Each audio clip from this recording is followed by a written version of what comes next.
Así que vamos a empezar. Si son tan amables, señores, me regalan la presentación. Vamos a estar ubicados en el libro de Bamidbar, Números, y esta porción va desde el capítulo 13:1 hasta el capítulo 15:41. ¿Ok? Dame la siguiente, por favor. Y aquí están los temas. Tenemos al menos 16 temas. Es una porción que tiene muchísimos temas, muy ricos. Y vamos a estar hablando del primero de todos, que la señora lo deben de conocer a la perfección. ¿Cuál es ese tema? Señoras, las que leyeron y estudiaron. Muy bien, gracias mi amor. La separación de la jalá. El tema número 11. O sea, que hay varias preguntas para ustedes, señoras. Los varones no piensen que se salvaron, pero vamos a empezar con las damas porque las damas son primero.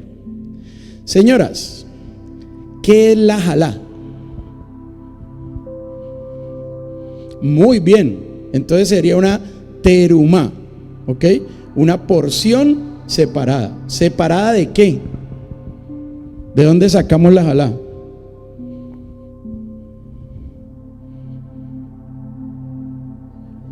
¿Por qué les da miedo decirlo? De la masa con la que se elabora el lejem. Entonces escuchen esto. Durante el tiempo del Mishkan, el templo móvil, y durante el tiempo del templo que hizo Shlomo, Salomón, el privilegio de preparar el lejem era de los sacerdotes. ¿Ok? Cuando el templo es destruido, no se pierde la tradición de hacer el lejem. Ya no tenemos los 12 panes que se tenían en el templo, en el Mishkan, pero los sabios determinan que vamos a tener cada Shabbat 2 trenzas mínimo, ¿ok? 2 trenzas. Y eso es un recuerdo del lejem que se preparaba en el templo, y ese privilegio se le traslada a la mujer.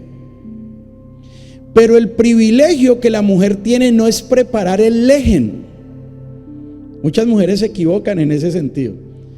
El privilegio que la mujer tiene es que cuando prepara el lejem puede separar. ¿Dónde están los temas? Puede separar la jalá. ¿Cuál es el privilegio entonces que la mujer tiene? Que cuando prepara el lejem tiene el privilegio de separar la jalá. ¿Qué es la jalá? La terumá, la porción separada, la ofrenda que se le ofrece al Eterno. Entonces, una mujer que no prepara el lejem se está perdiendo el privilegio de levantar delante del Eterno una ofrenda llamada jalá. ¿Ok? Por eso, muy importante que las damas aprendan a hacer el lejem. ¿Ok? Les he contado que mi esposa, cuando empezamos en todo este proceso, el pan le quedaba durísimo, durísimo. Eso nos servía de defensa.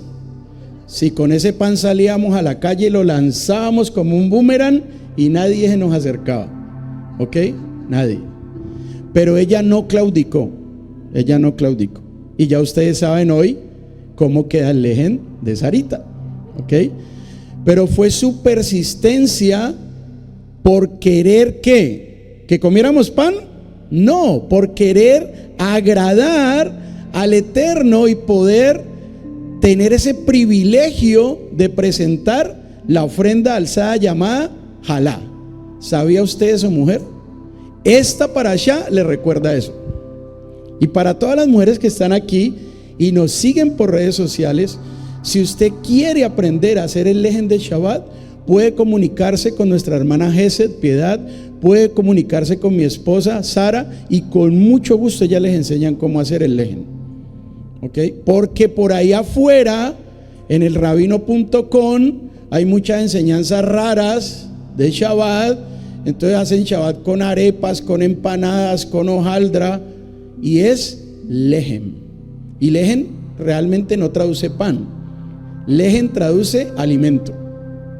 Y ese lejem nos recuerda es el maná que cayó del cielo.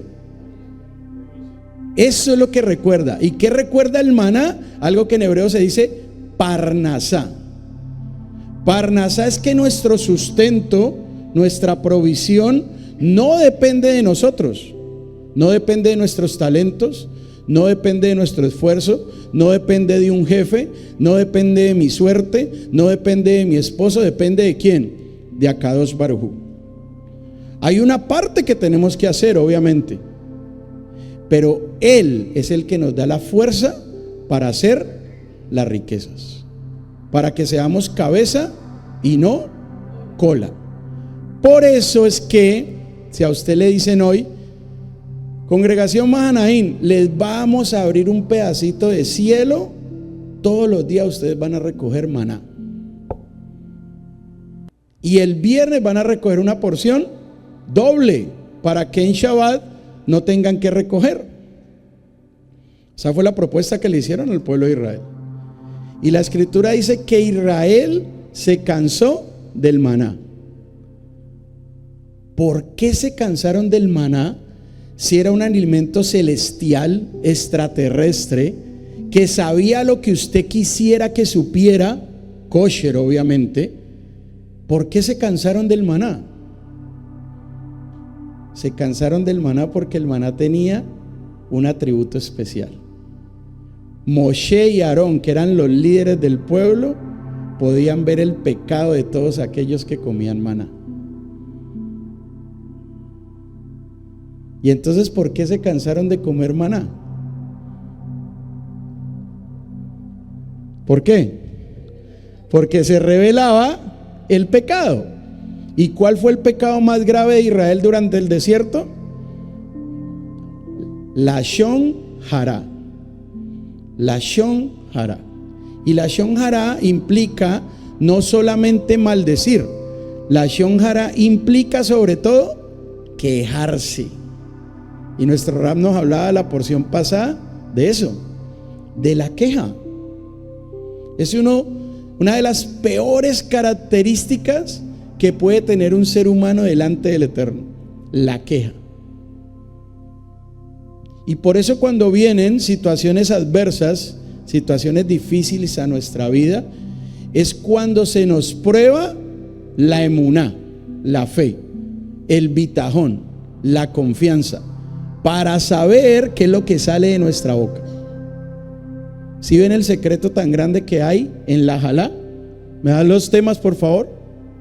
En el tema número 11, un tema que inicialmente fue para los hombres y que después de la destrucción del templo se trasladó para las damas.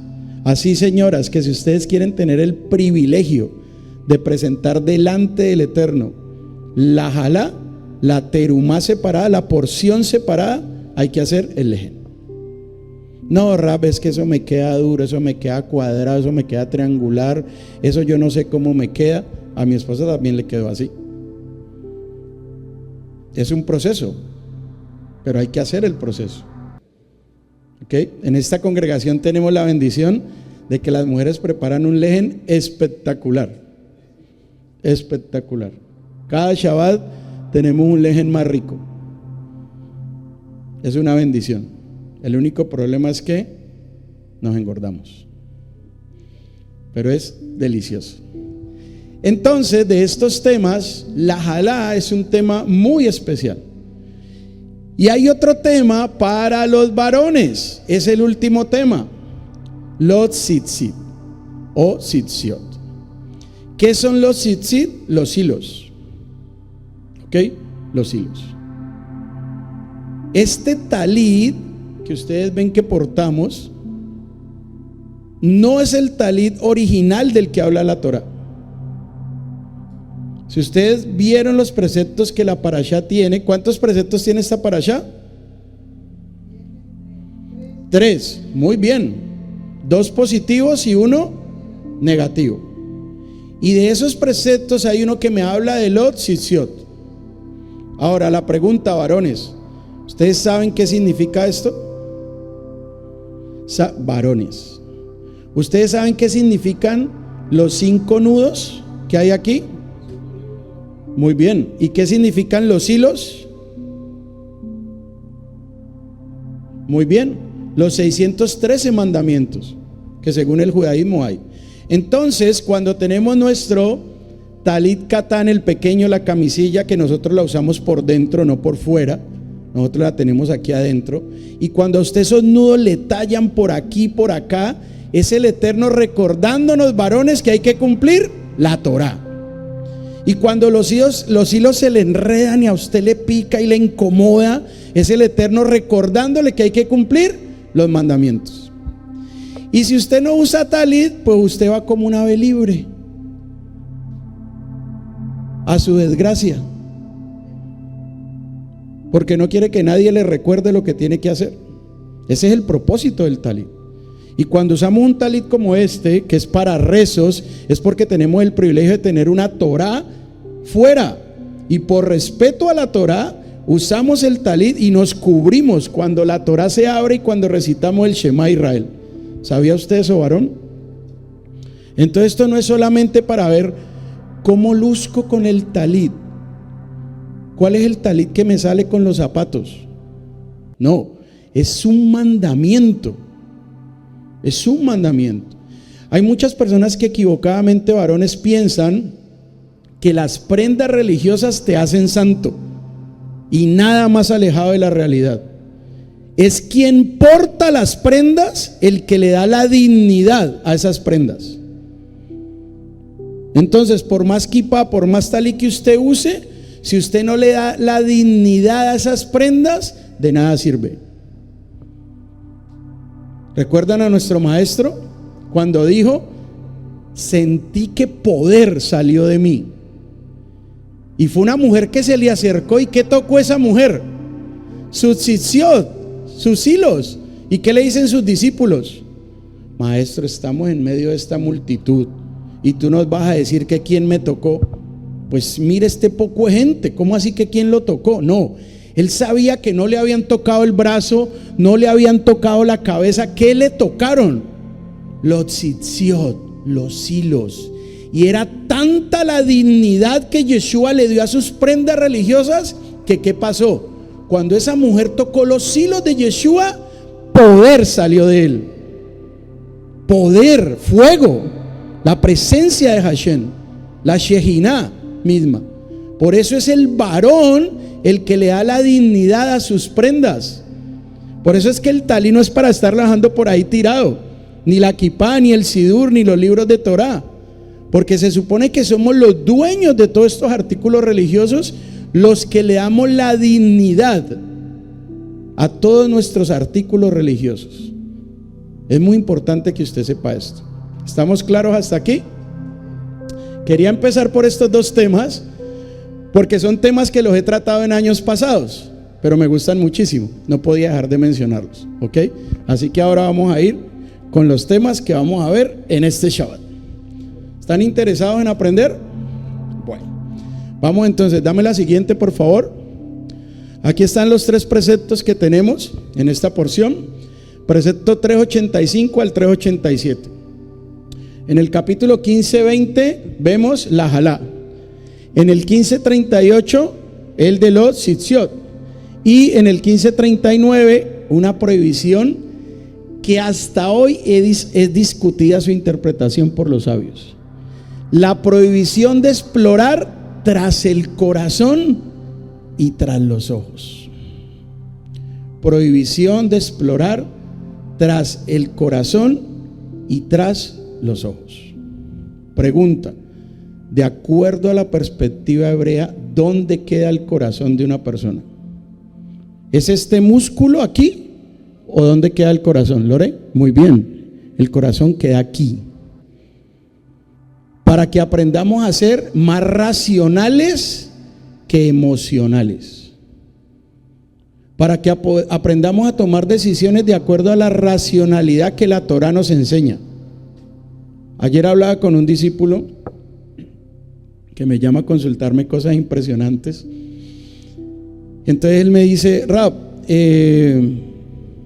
yo creo en los extraterrestres, ¿y tú?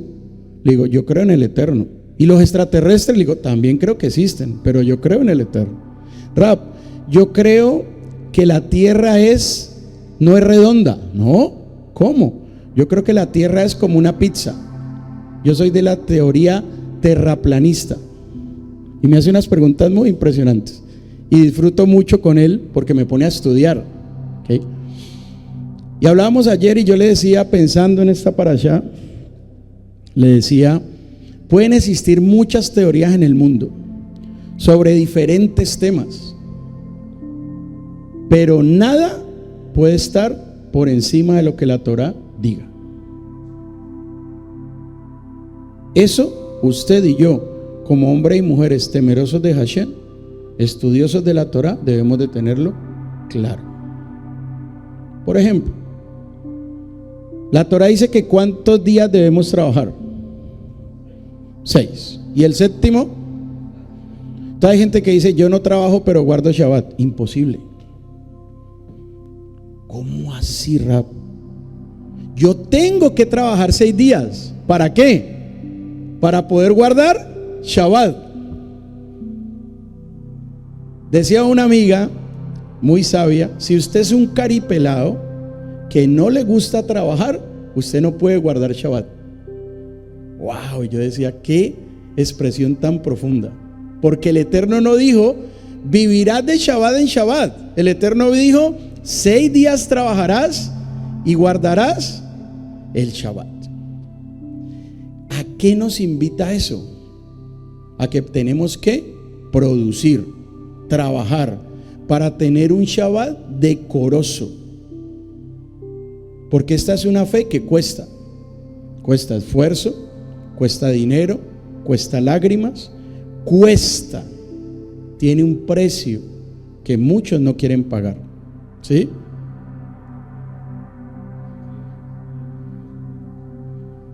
No está mal, no está mal, porque el Eterno dijo, 6 días trabajarás y el séptimo ¿de quién es? Lo que está mal es no separar el día del Eterno. Eso es lo que está mal, ¿ok? Porque cuando usted no separa el día del Eterno, usted le está diciendo al Eterno, usted se equivocó conmigo, porque usted no sabía que yo iba a tener esta situación y yo no iba a poder guardar Shabbat. Usted puede separar, por ejemplo, el miércoles, claro, pero usted no puede decir que ese miércoles es Shabbat. Y estos son los mensajes que confrontan. Pero ahí es cuando el maestro tiene que pensar si se hace políticamente correcto, socialmente correcto o religiosamente correcto. Yo hace mucho tiempo en mi vida decidí como maestro ser correcto de acuerdo a lo que la Torá dice. Por eso me mandaban a las congregaciones nuevas, ¿ok? Por ejemplo, tuve el privilegio de ir a una congregación muy linda, muy grande, muchas personas. Y cuando llegué, me dijeron, ¿usted es el representante de AMI? Sí. Fui con el Beidín de la ciudad de Cali, fuimos los 3 miembros del Beidín. Y me dijeron, queremos escuchar cuáles son las directrices de la congregación con respecto al diezmo. Y entonces yo les dije, nosotros diezmamos. Y las congregaciones le envían el diezmo a la sinagoga principal que tenemos en Bogotá. Y todos empezaron a rascar la cabeza. Hasta que uno no soportó más y levantó la mano. Y me dijo, ¿por qué tenemos que diezmar si no hay templo? Y el diezmo se lo entregó el Eterno a los levitas, y no hay templo y no hay levitas. ¿Qué respondería usted a eso? ¿Qué dice usted? Uy, como que usted tiene razón, estuve equivocado, uy, yo no tenía que diezmar. Voy a hablar para que me devuelvan esa platica. Yeshua, hablándole a un auditorio judío, les dijo, si ustedes son hijos de Abraham, las obras de Abraham harían. Así empecé yo mi respuesta. Y le pregunté a aquella congregación, ¿son ustedes hijos de Abraham? ¿Sí o no? Y todos, ¿qué creen que dijeron? Sí. Congregación, ¿somos nosotros hijos de Abraham? ¿Sí o no? Entonces, de acuerdo a nuestro maestro Yeshua, debemos de revisar cuáles son las obras que Abraham hizo, ¿no? Porque él dijo, si ustedes son hijos de Abraham, las obras de Abraham harían. Pues resulta que Abraham tuvo templo o no. No. ¿Tuvo levitas o no? No. ¿Y diezmó o no? Sí. ¿Entonces es necesario el templo y los levitas para diezmar? No. ¿Y entonces usted es hijo de Abraham? Sí. ¿Entonces va a diezmar? ¿Sabe qué dijeron? No. Entonces yo les dije hasta luego. Y esa congregación no pudo ser nunca parte de AMI, porque no estaban dispuestos a diezmar. ¿Ok? Y este tema es espinoso. ¿Por qué? Porque desafortunadamente mucho líder ha tomado una mala interpretación del diezmo, se enriquece a costillas de la congregación, vive una vida de demasiado lujo a costillas de la congregación y la congregación sufre. Eso no es correcto. Es correcto que el líder pueda vivir de lo que se recoge, claro, porque está dedicado 100% a la obra, aquellos que están dedicados 100%. ¿Ok? A mí mis maestros me dijeron, usted gánese su dinero y sea el primero que envía el maaser, para que usted dé ejemplo, porque la mejor manera de un líder enseñar es con el ejemplo. Usted no le puede pedir a sus hijos que no fumen si lo ven a usted fumando. Usted no le puede pedir a sus hijos que no mientan si lo ven a usted mintiendo. Usted no le puede pedir a sus hijos que no deban si lo ven a usted debiendo. La mejor manera de enseñar es con el ejemplo. ¿Estamos o no? Entonces en esta parashá, Moshe Rabenu, primer Mashiach, le tocó bailar con la más fea. Porque a Moshe se le presentó una situación muy complicada. Moshe sabía lo que tenía que hacer, pero sabía que eso iba a causar roncha, escozor, espina en medio del pueblo. Y desafortunadamente tomó una decisión equivocada para quedar bien con el pueblo. Por eso, para poder empezar a estudiar esta parashá que se encuentra en el capítulo 13 de Bamidbar, tenemos que ir primero al libro de Devarim, Deuteronomio, capítulo 1, verso 22 y 23. Recuerden que cuando a nuestro maestro Yeshua se le preguntó por la escritura, en ese diálogo que tuvo con Hasatán, ¿qué texto usó nuestro maestro? Devarim, Deuteronomio. ¿Saben por qué? Porque Devarim, Deuteronomio, es el libro de los reyes, el libro que por excelencia estudia el rey de Israel es Devarim, Deuteronomio. Y entonces en Devarim capítulo 1 verso 22 y 23, Moshe nos aclara qué fue lo que pasó en este episodio de los exploradores. Dame la siguiente, por favor. Así es como empieza nuestra parashá, ¿ok? Y yo sé que muchos de los que nos siguen en redes sociales van a decir, el rabino ya empezó otra vez con el hebreo, yo no sé ese poco de símbolos que son esos punticos. Tenemos que estudiar. ¿Por qué? Porque si no estudiamos hebreo y seguimos viendo las diferentes traducciones a cualquier idioma, nos exponemos a la traición de la traducción. Entonces hay que ir al hebreo. ¿Cómo empieza nuestra porción? Vaidaber Adonai el Moshe Lemor. Esa es la expresión más usada en toda la Torah. Vaidaber Adonai el Moshe Lemor. Y habló el Eterno a Moshe. ¿Ok? Y aquí es donde viene Shelach Leja.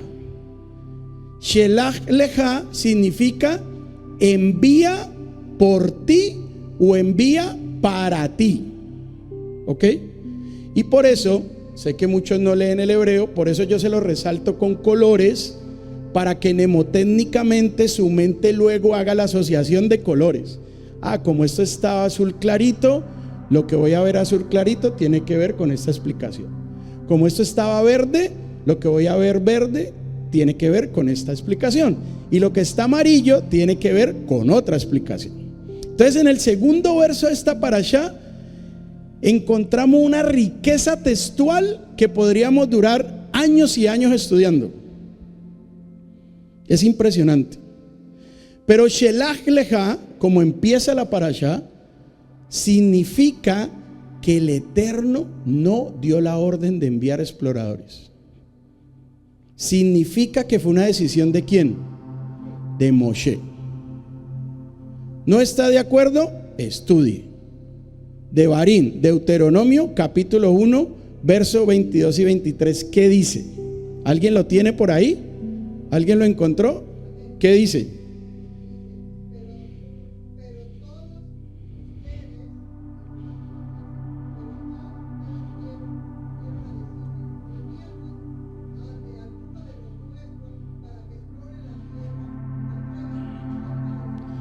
Espera ahí. ¿Qué dice? Pero ustedes vinieron a decirme. O sea, Moshe estaba muy tranquilo. Moshe sabía que el Eterno nos había sacado de Egipto para llevarnos ¿a dónde? A la tierra que fluye leche y miel. Fue una promesa que él hizo. Pero el pueblo, con su característica queja y duda, vino donde Moshe y ¿qué le dijo? Vuelve a leer, por favor. Pero todos ustedes vinieron a decirme, envíanos ante alguno de los nuestros para que exploren la tierra y nos traigan un informe de la ruta que debemos seguir y de las ciudades en las que podemos entrar. Muy bien. ¿A cuántos días estaba Israel de la tierra prometida cuando salió de Egipto? 11.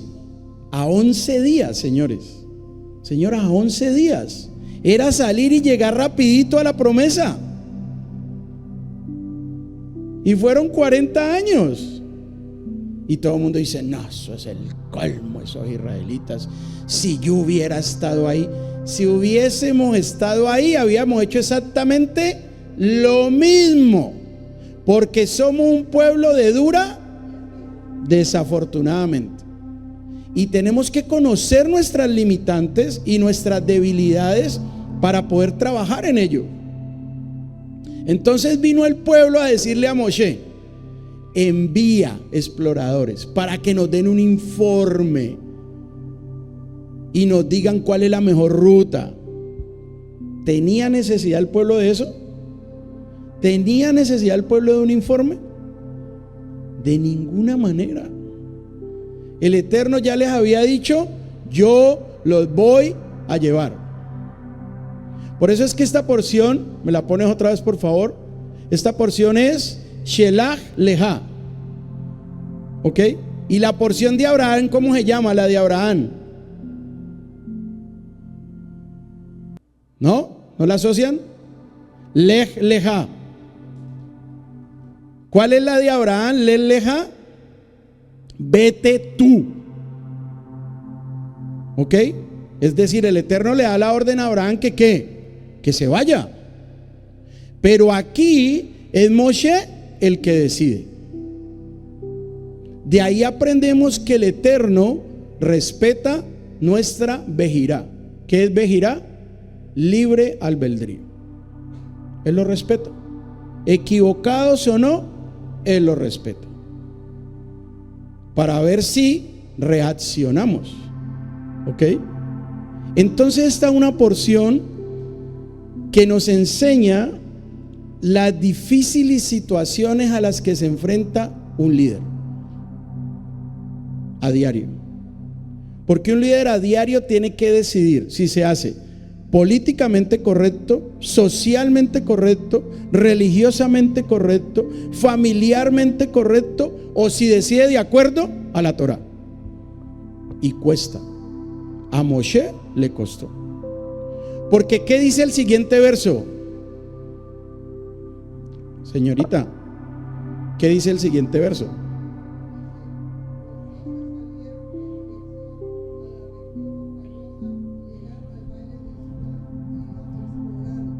Tomando consigo alguno de los frutos de la tierra, nos los trajeron y nos informaron lo bueno que es la tierra que nos da el Eterno, nuestro Eloa. Siga. Sin embargo, ustedes se negaron a subir y se rebelaron contra la orden del Eloa y se pusieron a murmurar en sus carpas y dijeron: el Eterno nos aborrece, nos hizo salir de Egipto para entregarnos a los amorreos y destruirnos. ¿A dónde iremos? Nuestros hermanos nos han llenado de miedo, pues nos han informado que la gente de ustedes vieron con sus propios ojos lo que el Señor hizo en Baal-peor, como el... Ay, creo que me equivoqué de página. Sí. Es que salió. ¿Vieron al rey de Hezbón destruirnos por completo las ciudades con varones y mujeres y niños, pero nos quedamos con todo el ganado? Ese no es. ¿A dónde fueron? Ellos dijeron: ¿a dónde iremos? Ellos tenían que preguntarse a dónde iban, o ya sabían a dónde tenían que ir. Desde que nos sacaron de Egipto, sabíamos hacia dónde nos dirigíamos. Y el Eterno nos sacó con mano fuerte y con brazo extendido de Egipto. ¿Había alguna razón para dudar del Eterno? Y hoy, en su vida, en la mía, ¿hay alguna razón para dudar de nuestro Dios? No tiene sombra de variación. Si la duda o el temor entra a nuestra vida, es porque hay algo que sabemos que no estamos haciendo de la manera correcta delante de Él. Esa es la única razón. Porque desde que salimos de Egipto y llegamos a Sinaí y nos entregaron la Torá, se firmó una ketubá, una carta, un contrato matrimonial, que fue muy simple. Les voy a dar unos mandamientos. Si ustedes los obedecen, bendición. Si no los obedecen, ¿es sencillo o no? ¿Quiénes nos complicamos? Nosotros. ¿Ok? Entonces, por favor, el texto. Cuando venimos al texto, dice Shelah Leja, pero luego dice Anashim. Y esa palabra Anashim, que está en verde, es muy importante, se las voy a explicar. Pero luego, increíblemente, en el mismo verso, vamos a encontrar que dice Israel, que esto lo lee la mayoría de ustedes, pero dice Ish Ehad, y vuelve y se repite Ish Ehad. ¿Sí ven? ¿Qué pasa cuando se repite una palabra dos veces? Hay un mensaje oculto. Ish Ehad. Y vuelve y se repite Ish Ehad. Hay un mensaje oculto. ¿Sabe usted cuál es? ¿Sí o no? Entonces, concentrados. Siguiente, por favor. Mire esto. No lo lea, tranquilo, usted después lo estudia. Si usted quiere la presentación, con mucho gusto. Aquí hay varias opiniones de diferentes rabinos sobre qué significa esta expresión Shelah Leja. ¿Ok? Shelah Leja, el título de la parasha. Por ejemplo, Maimónides, Rabí Moshe ben Maimón. ¿Qué dice Maimónides? Que Shelah Leja es la más grande muestra en la Torá de libre albedrío. El Eterno sabía que estábamos equivocados. El Eterno sabía que nos íbamos a morir. El Eterno sabía que era una muy mala decisión, pero el Eterno, ¿qué hizo? Respetó. Por eso, cuando vienen situaciones difíciles a nuestra vida, lo peor que podemos hacer es quejarnos y echarle la culpa a Él y decir: ¿por qué? ¿Por qué a mí? De ninguna manera. Nuestro hoy es el resultado de nuestras decisiones. Y el Eterno respeta eso. Una mente que no es hebrea no entiende ese concepto y busca a quién echarle la culpa. Una mente que es hebrea entiende que hay una parte que nos corresponde hacer a nosotros, pero que nuestra confianza siempre debe estar puesta que Él obra todo para bien. Eso es lo que cuesta entender cuando no se tiene una mente hebrea. Y aparece la queja, el señalamiento, los por qué. Recuerden que el por qué no es la pregunta correcta. El para qué es la pregunta correcta. Entonces, cuando usted tiene muchos por qué en su vida, es porque carece de emuná, de fe. Y eso no es algo abstracto, es algo real. Maimónides, ¿qué dice? Escuche esto. El Creador permite a los seres humanos tomar decisiones y vivir con las consecuencias de sus elecciones. El Eterno nos deja decidir. No somos como los ángeles, que ellos no pueden decidir. Nosotros tenemos la capacidad de decidir. Usted decide si guarda Shabbat. Usted decide si diezma. Usted decide si se congrega. Usted decide si guarda el casro. Usted y yo decidimos desde que nos levantamos hasta que nos acostamos. Y el Eterno eso lo respeta. ¿Qué entonces es lo que debemos de hacer para decidir correctamente? Apegarnos a la Torá. Pero si no estudiamos la Torá, no leemos la Torá, no profundizamos en ella y no conocemos los mandamientos, ¿cómo voy a saber qué es lo que le agrada a mi Dios y qué es lo que no le agrada? Por ejemplo, si el Eterno dijo que uno de los mandamientos más grandes es guardar el Shabbat y yo no lo guardo, ¿de quién es la culpa? Se equivocó el Eterno. 7 días de la semana en vez de haber escogido un jueves. A mí me queda libre el jueves y yo descanso los jueves. Eso es un problema suyo con Él. Pero créame que Él no se equivocó. El Shabbat en sí mismo es un mecanismo de prueba de bendición. Porque por eso era que en el desierto el maná no se recogía en Shabbat. Y la gente decía, pero es que esto se nos va a podrir, no tenemos refrigeradores. ¿Quién tiene una nevera para guardar el maná? No, no tenemos neveras en el desierto. ¿Se nos va a dañar esto? No, no se dañaba. Permanecía intacto. Es más, en el arca hay muestras de maná, para que cuando aparezca el arca nuevamente nos demos cuenta que ese maná lleva más de 3000 años ahí sin dañarse. Porque ese es nuestro Dios. Muchos creemos en el Eterno, pero no le creemos al Eterno.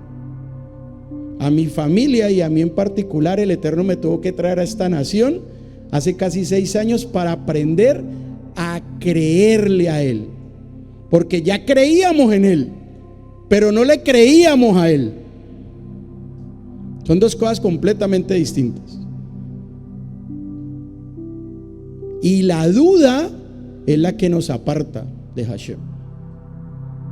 Y por eso usted ve mucho hombre y mujer temeroso del Eterno, incluso judío de nacimiento, trabajando en Shabbat. No se trata de quién es mejor o peor, se trata de quién toma la decisión correcta. De eso se trata. El Baal Shem Tov, que ustedes saben que es un rabino que estudio mucho, él dice que la expresión Shelach Leja, para ti, significa o simboliza una lucha espiritual. Es decir, Moshe dijo, yo sé que me tengo que plantar duro y decirle a este pueblo, no vamos a mandar a nadie, porque nuestro Dios ya nos dijo que Él nos iba a llevar a la tierra que fluye leche y miel. Pero desafortunadamente Moshe, con todo lo grande que fue, quiso ser políticamente correcto, socialmente correcto, religiosamente correcto. ¿Y qué ocurrió? De los 12 exploradores se murieron 10 de una. Se murieron. Y por cada día que estuvieron fuera, vino un año para que deambularan en el desierto. 40 años. Y toda la generación que salió de Egipto contados de 20 años en adelante, se murieron en el desierto, excepto 2. ¿Quiénes? Caleb y Yehoshua, solo 2. ¿Qué aprendemos de eso? Este es el Dios que a la gente no le gusta. Uy, a mí, ¿por qué no me dijeron antes de meterme en esto? Yo creo en ese Dios peace and love. Dios es mucho amor, pero también es fuego consumidor. Ese es nuestro Dios.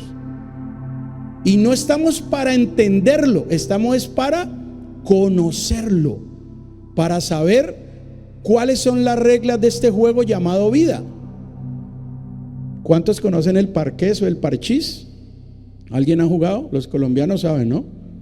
¿Qué pasa si usted saca 1 y 1? ¿O 6 y 6 con los dados? ¿Sale de la cárcel o no? Sale, ¿cierto? ¿A usted quién le dijo eso? Las reglas del juego. El Eterno nos da en la Torah las reglas del juego. ¿Ok? Entonces Él te dice: indefectiblemente diezmarás. Entonces usted dice: este precepto como que no es para mí. De pronto para Martica, pero para mí no. ¿De quién es el problema? ¿De Martica? Suyo. Esa es la relación con nuestro Dios. Es una lucha constante entre nuestra inclinación al bien y nuestra inclinación al mal. ¿Y qué es lo que nos da el equilibrio de la decisión correcta? La Torá. Y el rabino Rashi, que muchos de ustedes lo conocen, uno de los mejores comentaristas, dice que Shelach Leja fue una prueba de fe, un test, una prueba de fe. Y aquí esta noticia ya se la he dado en otras ocasiones, pero para los que no la saben o no la recuerdan: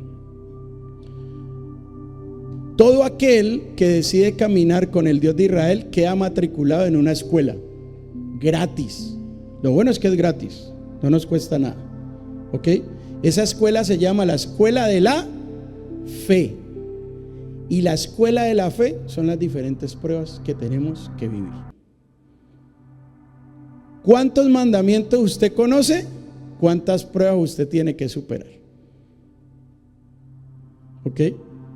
Pregunta sencilla: ¿cuántos saben que en el libro de Vaikra, Levítico, hay todo un capítulo que nos habla de las fiestas, de los tiempos del Eterno? ¿Cuántos saben eso? ¿Cuál es el capítulo? 23. ¿Y empieza con qué fiesta? Shabbat. Y después nos habla de Pesa, Shavuot, Sukkot, y nos habla de todas las fiestas. Si usted conoce ese bendito capítulo, lo lee, lo estudia, lo profundiza, y llega Pesa y usted dice: ay, no me acordé que este año era Pesa y me cogió en este crucero. ¿De quién es el problema? Ay, ¿verdad que hay una fiesta que se llama Sukkot? ¿Y con qué es que se hace una azúcar? Yo no. Una carpa, ¿será que me compro una carpa? ¿De quién es el problema? Nuestro. Porque queremos vivir la Torá a nuestra manera. Y la manera correcta no es la nuestra, es la manera de el Eterno. ¿Queremos aprender a vivir como se debe? Estudiemos la Torá. Vemos la Torá, hay unos preceptos, la vivimos. Por eso es que Rashi dice que este episodio de los exploradores fue un test de fe, una prueba de fe. ¿Para qué? Para que aquellos que fueron dieran un informe correcto. ¿Cuál fue el error que cometieron los exploradores?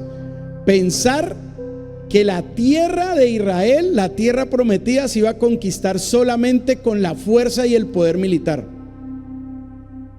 Cuando hay que tener una estrategia militar y hay que tener poder militar, pero eso no es lo más importante. ¿Qué es lo que hoy protege a Israel de los misiles que le lanzan todos los días? El escudo y los escudos que tiene es el Eterno, que le ha dado a Israel la capacidad para desarrollar esa tecnología. Cuando Israel se olvida que es nuestro Dios el que nos protege, eso se llama Lo Abodá Zara, fuego extraño, traducido como idolatría. Cuando usted y yo nos olvidamos que el Eterno es el que nos sustenta, el que nos sostiene, el que nos da, el que nos mantiene, el que nos guía, somos hipócritas delante de Él. Por eso la lucha que debemos de tener constante es tener muy claro que Él es el que guía este barco. Pero ¿quiénes somos los marineros que tenemos que elevar anclas, alzar vela, limpiar el barco, recoger el mugre? ¿También van a poner al Eterno a hacer eso? No, señores, nos toca a nosotros porque Él es el capitán.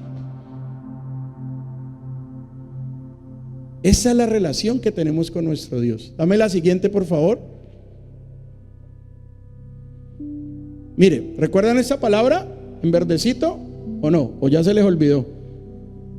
Esta palabra en verdecito es Anashim. ¿Y qué significa Anashim? Hombres de gran importancia. Es decir, cuando el Eterno permitió que Moshe enviara exploradores, dijo que escogieran a los príncipes. ¿Ok? Entonces escogieron los príncipes de cada tribu. Y cada tribu envió su representante.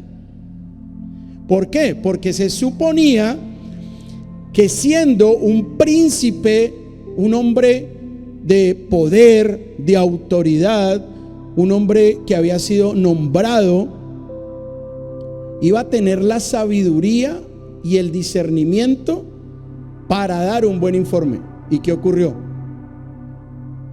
Que de los 12, solo 2 dieron un buen informe. ¿Qué aprendemos de esto? Que todos aquellos que tenemos el privilegio de estar en una posición de liderazgo, estamos expuestos. Y nuestras decisiones, querramos o no, afectan a toda la congregación. ¿Por qué? Porque estos 10 vinieron y dieron el informe. Y cuando empezaron a decir todo el mal informe y Caleb quiso callarlos, no pudo. Y se presenta una histeria colectiva del pueblo. No sé cuántos lo leyeron. Y el pueblo se empieza a quejar. ¿Para qué nos trajiste hasta aquí?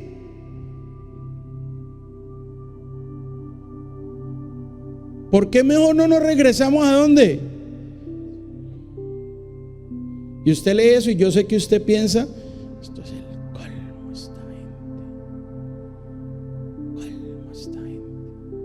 Eso nos representa a cada uno de nosotros. Cuando tenemos acceso al conocimiento de la Torá y decidimos no vivirla. Nos están engordando. ¿Para qué? Cuando el Eterno nos da el privilegio de conocer su Torá, es para que tomemos mejores decisiones. Se supone que es para que tomemos mejores decisiones. Miren esto.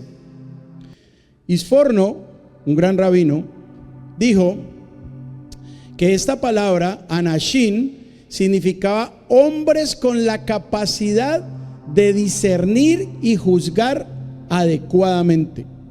Hombres con la capacidad de discernir y juzgar adecuadamente. Y este rabino que les pido que lo estudien, es muy bueno, Kli Yakar, Shlomo Efraín, dice que eran hombres completos en sus virtudes y que no eran jóvenes inexpertos. Es decir, fueron escogidos hombres sabios, principales, que no eran jóvenes, para que luego el pueblo no fuese a decir, no, es que como eran jovencitos, entonces no tenían la madurez de decidir. Entonces mandemos a Benjamín y mandemos a Isaac, porque si se equivocan decimos, ¿cómo van a mandar a los más jóvenes? No, de una dijeron, Joseph de pie, Boaz de pie, David de pie, Joseph de pie, Benjamín de pie, Abraham de pie, se van y me traen un informe, porque se supone que son hombres maduros, con sabiduría, con temor de Hashem, con conocimiento de la Torah, para ver con los ojos de la fe. ¿Qué fue lo que pasó con los 10 exploradores? Que vieron con los ojos de la racionalidad. Y entonces cuando la persona dice, no, pero yo cómo voy a guardar Shabbat si yo tengo que pagar la renta y yo tengo que pagar los servicios, y yo tengo que pagar el carro y tengo que mandar plata para mi país y tengo que ahorrar y tengo hijos y tengo mujer y tengo ¡ah! Entonces yo voy cuando pueda y cuando quiera, 1 hora, y salgo corriendo porque tengo que volver a salir a trabajar. Usted está viendo con sus ojos naturales y está explorando detrás de su corazón y de sus ojos, pero no le está permitiendo al Eterno que usted y yo podamos ver con los ojos de la fe. Eso fue lo que pasó con los 10 exploradores.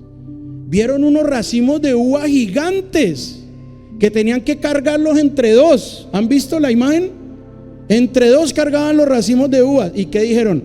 Esta tierra es de gigante, nos van a aplastar como langostas. En vez de decir, con un racimo de uvas comemos 20.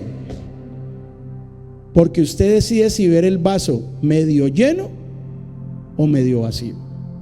Usted decide si ser un hombre o una mujer que se mantiene en quejabanza y se queja y hasta cuando le va bien se queja, o usted decide ser un hombre o una mujer agradecido.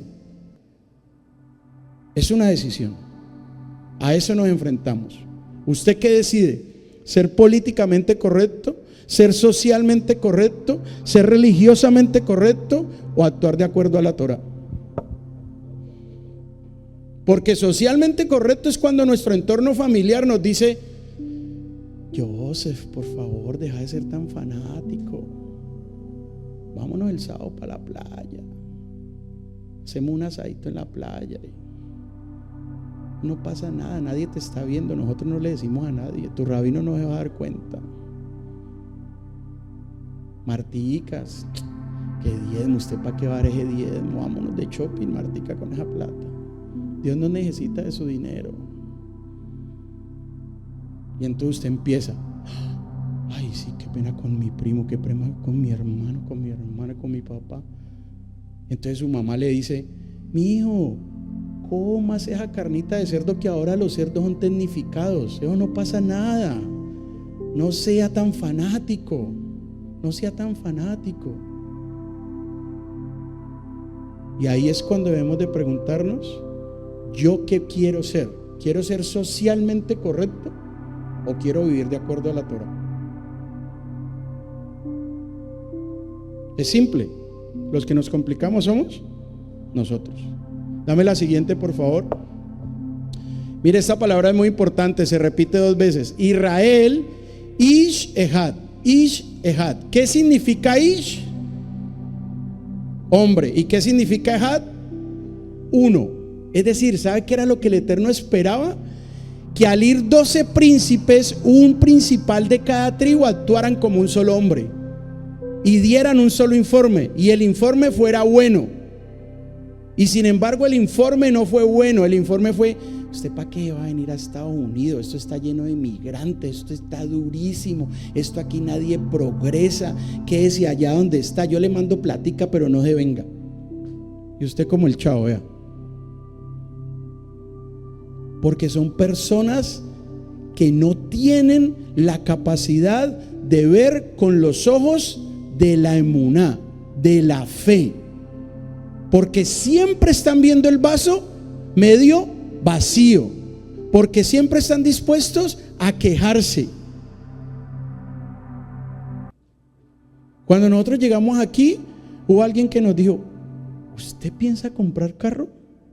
Yo me demoré 5 años para eso, es dificilísimo. Y cada uno en la casa tiene un carro.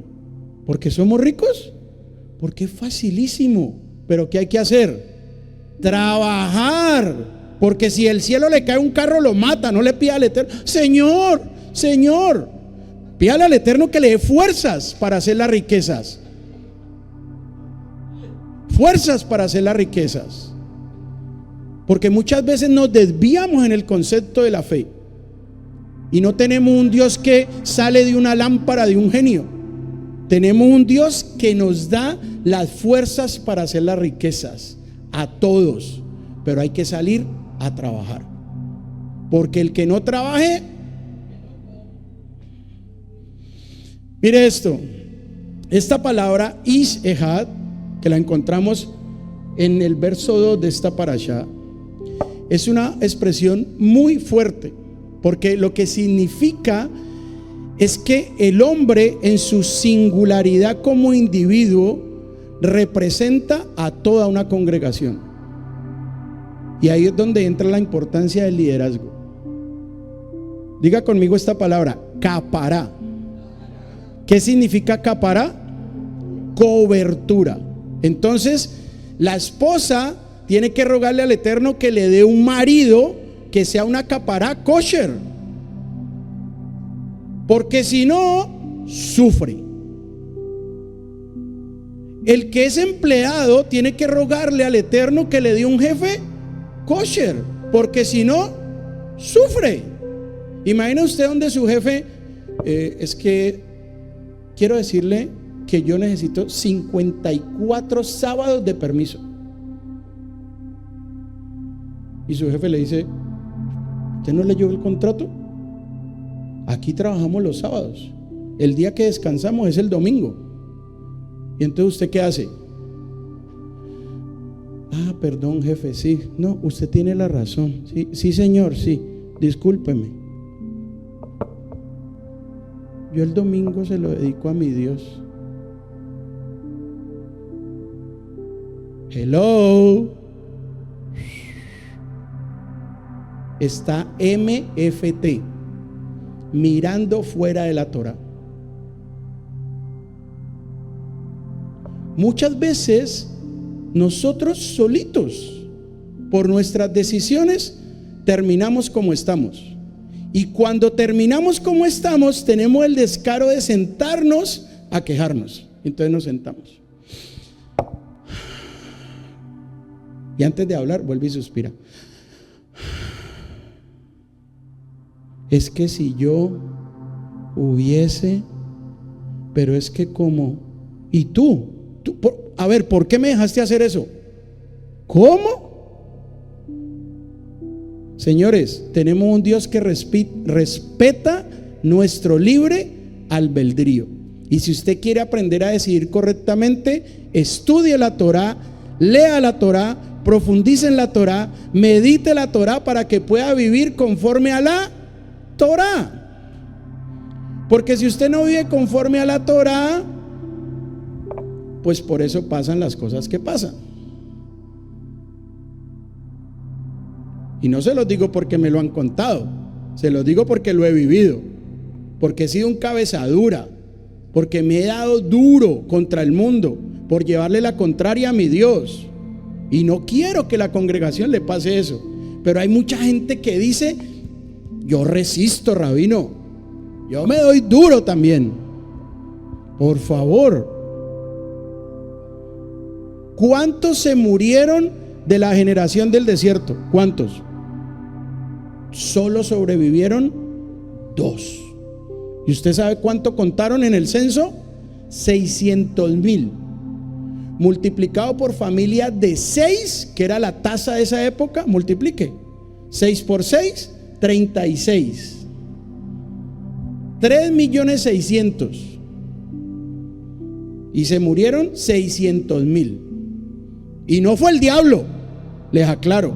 No me vayan a empezar a escribir por las redes sociales: eso fue el diablo. No, señores, fueron las malas decisiones del pueblo. Amén. Dame la siguiente, por favor. Y con esto vamos a terminar. Esto es un tema, señores. Lleva más de 4,000 años en el mundo y los psicólogos todavía le siguen dando vuelta a esto. Se llama la psicología del miedo. ¿Cuántos de los que estamos aquí hemos sentido miedo alguna vez? ¿Sí o no? No digan que solo yo. Ahora, usted me quiere ver a mí con pánico, pídame que me suba a una montaña rusa esa de los parques.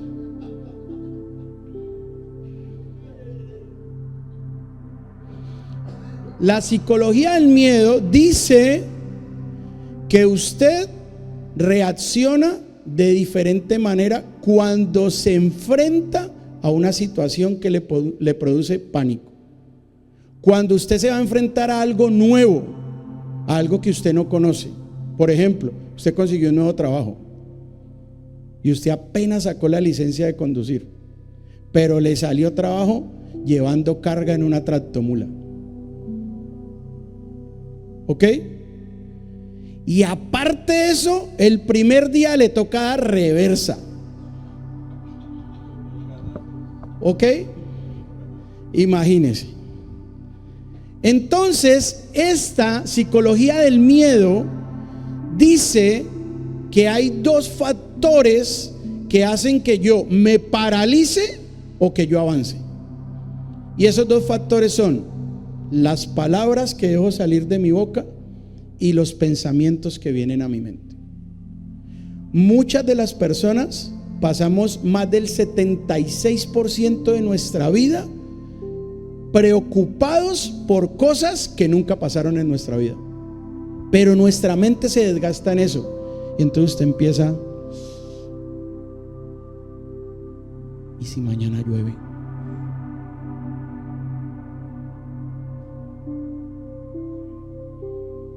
¿Y si llega?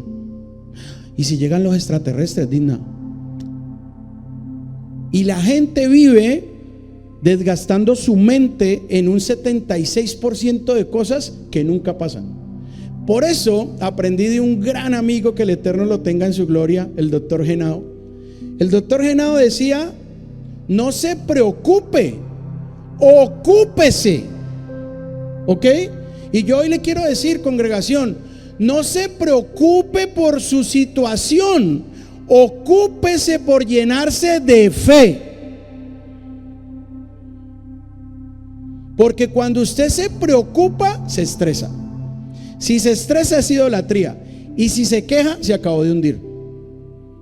Y muchos pensamos que el Eterno está preocupado. No, es que el Eterno tiene que estar preocupado porque yo no volví a la congregación. Tiene que estar, no, allá debe estar con Mijael diciéndole: Mijael, ¿qué será de la vida de José? Hombre, lleva más de 3 meses sin venir. ¿Usted cree que el Eterno está preocupado por eso? El Eterno respeta nuestro libre albedrío, pero de acuerdo a nuestras decisiones es nuestra realidad. ¿Vivimos para agradar a quién? ¿Para ser políticamente correcto, socialmente correcto, religiosamente correcto? ¿O vivimos para ser correctos de acuerdo a nuestra sagrada Torah? Entonces, esta psicología del miedo dice de que la generación del desierto, a pesar de que vio las señales y las proezas de Egipto, porque fueron señales o no, si las leemos y nos asombramos, ¿o no le pasa a usted que usted lee eso y usted dice: wow, increíble todo esto?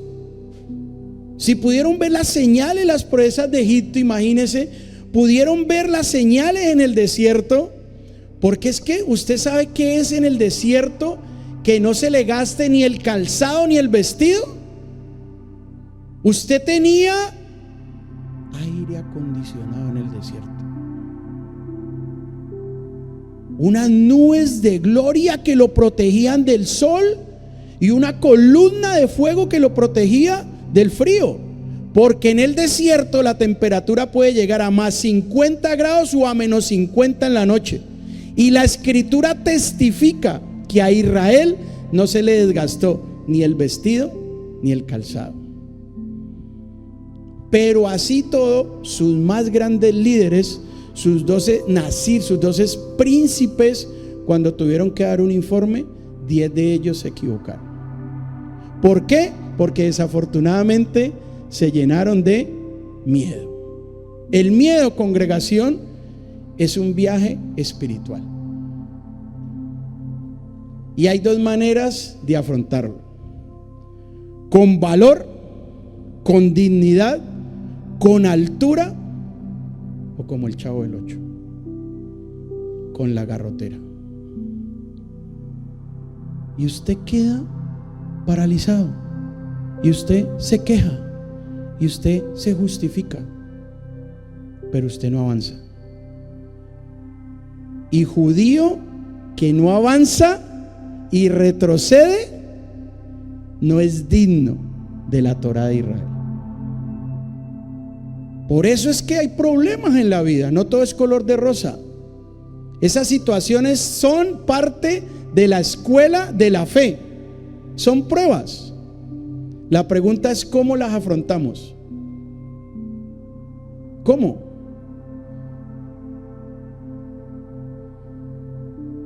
Yo me quedo aterrado que ya casi un mes desde que falleció mi madre, y le doy tantas gracias al Eterno, porque si no fuese por conocer de Él y de su palabra, no sé dónde estaría y cómo estaría. Pero el saber que la muerte no es el fin es lo que te llena de esperanza. Y el que no conoce, ¿qué esperanza tiene? Y el que conoce y no cree, ¿cómo vive? Porque es que se nos permite conocer la Torá no para engordar la cabeza, sino para vivir conforme a ella. Este miedo, dámela por favor, esta psicología del miedo nos enseña que yo tengo que tener dos palabras en mi vida, y le voy a pedir que la repita conmigo: emuná y bitajón. ¿Qué es emuná? Fe. ¿Qué es bitajón? Confianza. Si yo soy un hombre, una mujer que digo estudiar la Torá, seguir al Dios de Israel, seguir a nuestro Mesías, y no he podido llenar mi recipiente de emuná y de bitajón, estoy viviendo una vida vacía, sin sentido, sin propósito. Dame la siguiente y con esto terminamos. Mire esto, desde una perspectiva psicológica moderna, para los que siguen a Sigmund Freud, que fue un judío a propósito, el miedo puede ser visto como una reacción natural ante lo desconocido o ante una amenaza, ¿ok? Sin embargo, el miedo irracional puede llevar a la parálisis y a la toma de decisiones erróneas. ¿Sabe qué es lo malo de decidir equivocadamente? Que después es que nos damos cuenta que nos equivocamos. ¿Cómo hacemos entonces para evitar equivocarnos tanto en la vida? ¿Cómo? Apegándonos a la Torá. Porque si la Torá dice por caminos de gentiles no, y usted se mete, ¿de quién es la culpa? En silla de escarnecedores no, y usted es el primero que pide puesto. Permiso. ¿De quién es la culpa? Recuerden que enseñan los sabios que 30 minutos después de estar en un lugar, nos adherimos a la esencia de lo que ese lugar es, de las personas que en ese lugar hay. Por eso tenemos que escoger muy bien dónde vamos, con quién compartimos, qué comunicaciones, qué conversaciones somos las que tenemos. Porque los sabios dicen que 30 minutos después de estar ahí, ya soy parte de ese lugar. Por eso hay que ser sabios a la hora de saber con quién compartir, en dónde estar. Porque recuerden este ejemplo de la naturaleza. Hay un paquete de 100 manzanas y una de esas se pudre. ¿Las otras 99 arreglan la que se pudrió? ¿Sí o no? No. Una manzana daña a todas las 99. Y vamos a terminar con esto. Segunda de Timoteo, capítulo 1, verso 7. Segunda de Timoteo, capítulo 1, verso 7. El Creador no nos ha dado espíritu de temor o cobardía. El Creador no nos ha dado espíritu de temor o cobardía, sino de ¿qué? Dígalo conmigo: poder, amor y dominio propio. Shabbat Shalom.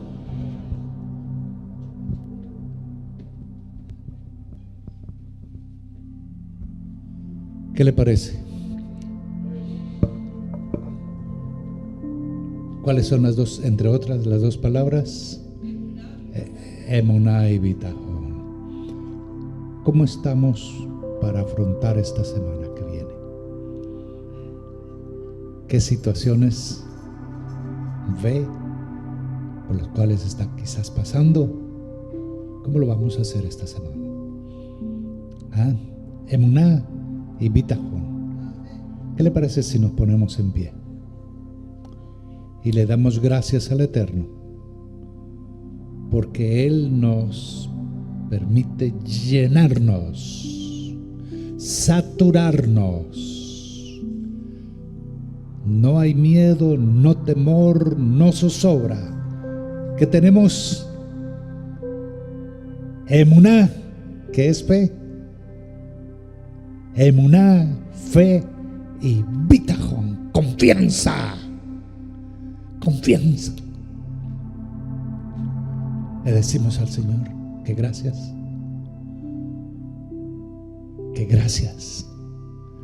porque nos llena de emuná, fe, que nos permite movernos, bitachon, confianza. Señor, perdónanos si tantas veces tú nos invitas que sigamos como Yeshua le dijo a Pedro cuando lo vio caminar sobre las aguas, y Pedro le dijo: si eres tú, permite que yo vaya. Ven, Pedro. Pero cuando las olas y el agua comenzaron a hundirlo: Señor, Pedro, ven. Señor, gracias porque esta semana terminamos este mes que está pasando y comienza un nuevo mes este lunes, una nueva oportunidad en emuná y bitachon. Dios mío, gracias, oh Eterno, gracias, porque esta será la semana más hermosa, más preciosa que tú nos permites vivir. Gracias, oh Eterno, porque contigo todo lo puedo.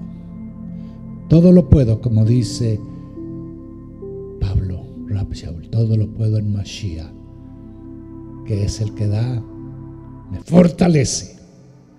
Baruch Hashem, Baruch Hashem, gloria al Eterno. ¿Cómo estamos? ¿Cómo estamos? Llenos de emuná y bitachon. El rabino los va a llamar el miércoles. ¿Cómo están? Llenos de emuná. Lo va a hacer el miércoles, ¿no? Si no lo hace él, yo lo llamo. Bueno, Baruch Hashem, qué lindo mensaje. Qué precioso mensaje. Aleluya. Miren, hay algo bien hermoso que quiero compartirles. Usted está aquí es para triunfar. Usted está aquí no para que le vaya mal, sino para que le vaya, pero súper bien. ¿Qué necesita? Al Eterno, moverse en emuná y bitachon, que no se le vaya a olvidar ni un segundo de este día y de esta semana. Si estás en Instagram, ven a nuestra página de Facebook y hazte seguidor de nuestra página. Así nos ayudas a hacer crecer nuestro Facebook y poder seguir haciendo contenidos para todos ustedes. Para poder seguir operando es muy importante el apoyo de todos ustedes. No lo olvides, Shalom Productions está en Facebook. Recuerda este nombre, Shalom Productions. No te olvides en seguirnos y apoyarnos en nuestras redes sociales. Shalom Productions.